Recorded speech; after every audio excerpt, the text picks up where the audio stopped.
What's happening, guys? We're back and we're gonna update you on some of the projects I've been working on today.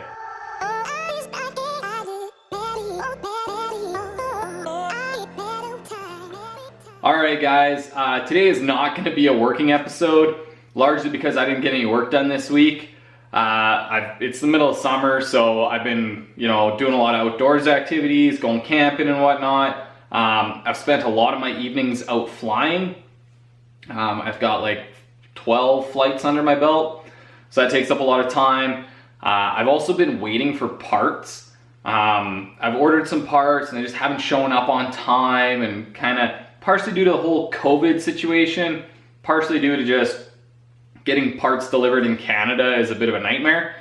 So I've got some parts in, but I don't have time to really do any work this week, so I figured I'd kind of update you on one of the projects that we've been working on off camera, as well as the parts that have shown up, and kind of a plan on what we're going to do next week, so that maybe you guys can give me a little bit of advice this time in time for me to incorporate it into the build. So first things first though, I've been working a lot on the dash mold off camera, so let's go take a look at that. So this is our dash mold. I've shown this in a previous episode, how we kind of carved the basic shape out of foam and kind of matched it to the dash bars that we have already in the car. So it's coming along nicely. We have the general shape, but it's a lot of kind of smoothing and filling and getting the contours right at this point.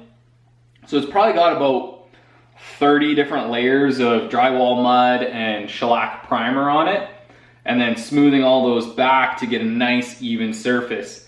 The plan for this is, once it's all perfect, I'm probably gonna cast it in fiberglass, and then we're gonna work a little bit with How's That Street Legal, and he is a wizard with carbon fiber, and I'm gonna see if I can get him to kind of work a bit of his magic to make a really nice, smooth, bubble-free carbon fiber dashboard. That would be just sexy points, right? Style points. One thing that we are running into with this is everything is a compound curve. We got a curve going this way. We also have a curve running kind of this way. So sanding it and smoothing it out is pretty difficult. And then trying to figure out how I'm gonna mount gauges and switches and whatnot on it is getting kind of difficult. Kind of your dummy gauges or dummy lights will be pretty easy because they're pretty small. We'll be able to punch them in even with the compound curve. But I've been looking at buying a digital dash. Like Holley makes them, Haltech makes them, there's a couple other companies. And I think if we can fit a digital dash right in the middle here, that'll cover things like engine RPM, coolant temps, fuel level, speedometer, all those things, all in one nice little neat package, because we're not going to have a whole lot of real estate here to run nice big like round odometer gauges. They just won't fit.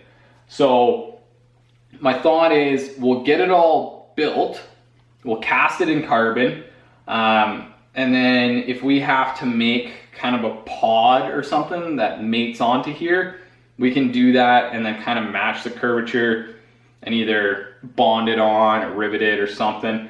But as long as we have kind of the general shape, we got a good starting point. So it's getting pretty close.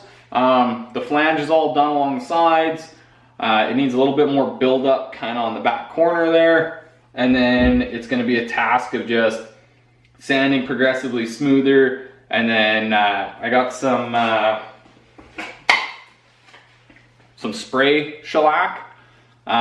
So that should give us a fairly even coat that then we can buff back into a really smooth finish, so that when we cast our fiberglass mold off of this, it's borderline, defect free.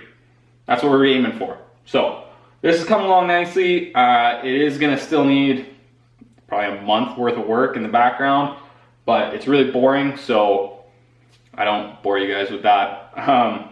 I'll show you guys the finished product and kind of the steps that we go through once we start fiberglassing it. So that's the dash mold. The other thing that we have we got some parts in today to do the steering system.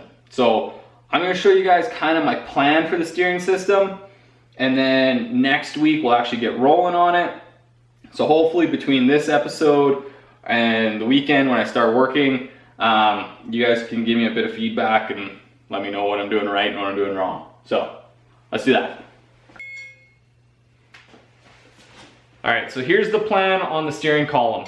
I've picked up some of these DD steering shaft sections, and then some U-joints for it. And then obviously the part that makes this whole thing possible is that weld-on steering hub from NRG. So we can just stick the steering shaft in there, run a bead of weld on both sides, and then we have a quick release steering hub. So kind of the logical and best way to run this would be to just have one section of steering shaft that runs up through the dashboard here, and then kind of snakes in between our clutch and brake pedals, and then runs down a U-joint and then straight shot into the steering box. Unfortunately, if we do that, if we center it up there and then put it as tight as we can up against the brake pedal, we have kind of probably a 3 to 5 degree angle on that shaft. And it's enough that when you put the steering wheel on, it looks crooked. It probably wouldn't really affect drivability. It would just make it look really ugly. And I don't want to do that. I think that you would notice it. So we need to make that first set of steering column parallel or straight with the car. And to do that, if I center that up and make this straight with the car, it runs directly into our brake pedal. There was probably some foresight and planning that could have avoided this problem in the first place, but I can't move the brake pedal and clutch pedal over because then I won't have room for a gas pedal, and that's an issue. So our new plan is we're going to build a 3 U-joint system rather than a 2 U-joint system. So we're going to have a short section of steering shaft here at the top, and we bought some little ball bearings. These are flanged ball bearings, so they're actually made to press into a pipe. So we need to get a section of pipe that's the right OD, and then these will slip onto our steering shaft. So what we'll do is put a short section of steering column right up here at the front, and then we can adjust that section kind of however it needs to be in order to make our steering wheel look appropriate. And then we'll take a U-joint and we'll stick that on there, and then we'll take another piece of steering shaft and we'll be able to run that